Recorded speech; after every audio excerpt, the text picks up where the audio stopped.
wabarakatuh. Puji syukur kehadirat Allah Subhanahu wa taala. Hari ini jam ini Bapak Ibu para calon pengawas sekolah yang berbahagia. Waktunya sekarang kita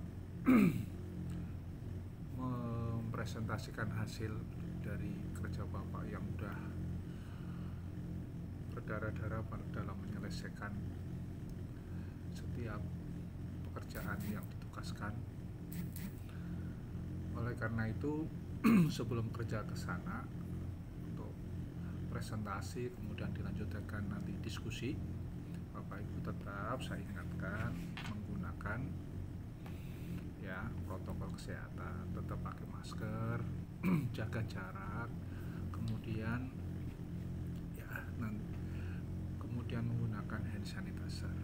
Oke, Bapak Ibu sekalian, para calon pengawas dari Provinsi Kalimantan Barat jenjang SMA SMK ini di kelas saya.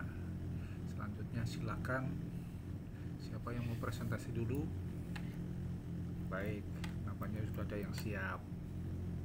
Silakan melakukan presentasi.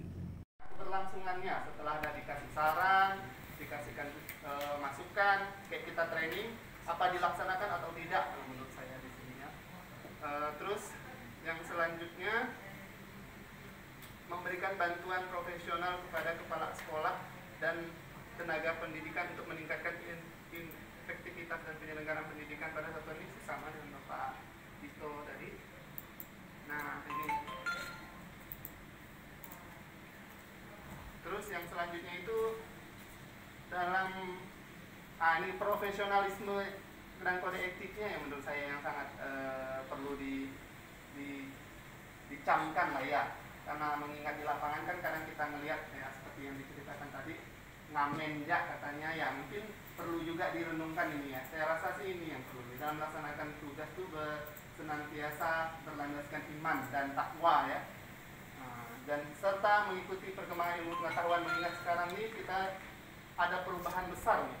Pendidikan dari metode tatap muka secara langsung ke online. Sebenarnya ini pandemik ini bisa dikatakan sebagai suatu dorongan yang dahsyat untuk guru berinovasi, termasuk kita juga pengawas yang mungkin suatu saat lah nanti kita bisa melakukan pendekatan-pendekatan bagaimana pembelajaran itu memang tidak harus standby gitu ya, tapi bisa terlaksana tujuan pembelajarannya. Dan saya rasa untuk dalam era pandemik ini, pemanfaatan teknologi ini menjadi satu-satunya kunci yang bisa kita gunakan untuk mencapai tujuan, walaupun kita sadari bahwa kesiapan kita tuh memang masih kurang ya. Bukan hanya kita saja, tapi di negara-negara lainnya seperti negara tetangga, saya pun ada baca juga di media tuh. Evaluasi pendidikan. Nah ini evaluasi pendidikan juga dalam konsep dan teorinya kita sudah sangat sering mendengar Bapak Ibu ya. Hanya saya sendiri juga menemukan hal baru di sini. Pemahaman saya tentang evaluasi pendidikan itu hanya lebih mengarah kepada evaluasi pembelajaran.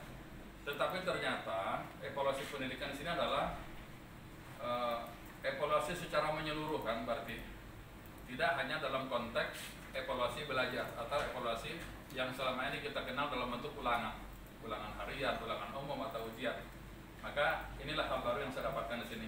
Artinya konsep evaluasi pendidikan di sini ternyata adalah luas dan menyeluruh. Tidak hanya hasil belajar siswa, namun juga terhadap pelaksanaan program kerja sekolah secara keseluruhan. Dan terus terang memang saya pribadi juga jarang mengevaluasi pelaksanaan program-program yang sudah pernah kita buat dan kita laksanakan. Jadi begitu dilaksanakan selesai sudah masuk ke ajaran baru, masuk lagi ke rutinitas kita sebagai kepala sekolah.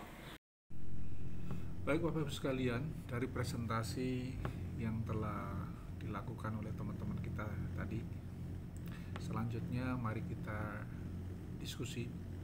Namun sifat diskusi ini adalah memberikan masukan sifatnya, sehingga karya-karya Bapak Ibu yang dikerjakan dalam menyelesaikan tugas itu menjadi paripurna. Jadi siapapun yang ngomong saran, kalau bisa sarannya memberikan masukan, solusi, bukan memberikan jas atau menjatuhkan dan sebagainya. Oke, siap Bapak Ibu? Oke, saya akan pimpin langsung nanti ya dalam diskusi. Tidak menarik ya, rasanya Pak ya. Nah, benar, saya ambil gambarnya, pengawas kurang menarik. Sedih aku rasanya. Ya karena selama ini kan mohon maaf lah di lapangan seperti yang keluhan tadi kawan ya secara umum seperti itulah ya. Sehingga kadang-kadang saya sendiri lebih baik jadi guru aja gitu ya. Ya mungkin pernah jadi Sedih sekolah. pengawas. Tapi kebetulan saya sendiri mungkin ikut kegiatan asesor juga Pak. Karena pada akhirnya sekolah itu tentang mutu kan ini kan muaranya ke mutu Pak ya. Ya. Membimbing pun. Pada akhirnya kan sekolah itu diakui tidaknya itu secara resmi kan kaitan dengan akreditasi sekolah itu ya. Sekolah yang ya tadi ABC dan seterusnya itu atau kalau dulu dikatakan itu muaranya kan situ. Nah, memang seperti kami mungkin di SMA, SMK asesornya adalah ke SMP ya Pak ya, tapi secara umum sama. Jadi keluhan di sekolah itu nampaknya sih peran pengawas dalam hal membimbing sekolah itu juga jangan lupa itu kaitannya dengan muaranya nanti ke akreditasi. Nah, apalagi mungkin sekarang akreditasi itu tidaklah seperti mode yang lama, seperti Pak tadi katakan cenderung ke apa istilahnya kinerja ya. Kalau kita perkembangan terakhir, bahkan mungkin hal yang baru tentang pengawas ini adalah juga sebagai syarat bahwa asesor itu sekarang akreditasi asesor itu harus statusnya pengawas. Mungkin kalau sudah tahu juga. Nah, kami kemarin ikut asesor itu, walaupun kami ke SMP atau ke MTS mungkin itu sebagai guru aja itu Pak ya, atau kepala sekolah. Tapi sekarang harus syaratnya pengawas. Jadi nampak di sini peran pengawas oleh ya mungkin pemerintah ingin ditingkatkan lagi. Apalagi mungkin kami mengalami seperti Pak Mu tadi, bagaimana kondisi ingin meningkatkan mutu di SMA dengan SMK itu sangat berbeda sekali ya. Wilayahnya masing-masing, sehingga kelihatan sekali ya diskusinya. Bapak Ibu berangkat dari background kepala sekolah, background guru, semuanya adalah orang-orang yang berkualitas. Oleh karena itu diskusinya menunjukkan kelas tersendiri. Bapak Ibu sekalian, harapan ke depan pengawas adalah menjadi salah satu pilar yang mendongkrak mutu pendidikan.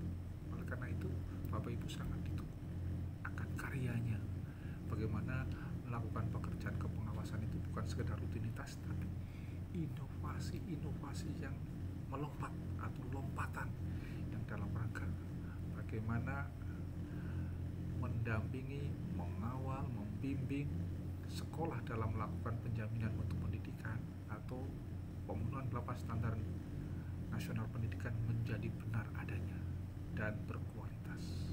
Dan ini adalah tanggung jawab Bapak Ibu sekalian yang kelak nanti setelah lulus dari diklat calon pengawas sekolah.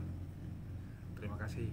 Namun demikian Bapak dan Ibu sekalian, sebelum mengakhiri ini saya ingatkan, tolong bantu ya, karena video ini adalah video untuk bisa menginspirasi kita semua. Jangan lupa tekan like, subscribe ya, subscribe, kemudian di share sama teman-teman, dan jangan lupa dikasih komen yang banyak sehingga saya ada masukan-masukan yang berharga dan video ini ke depan bisa menjadi lebih baik. Terima kasih.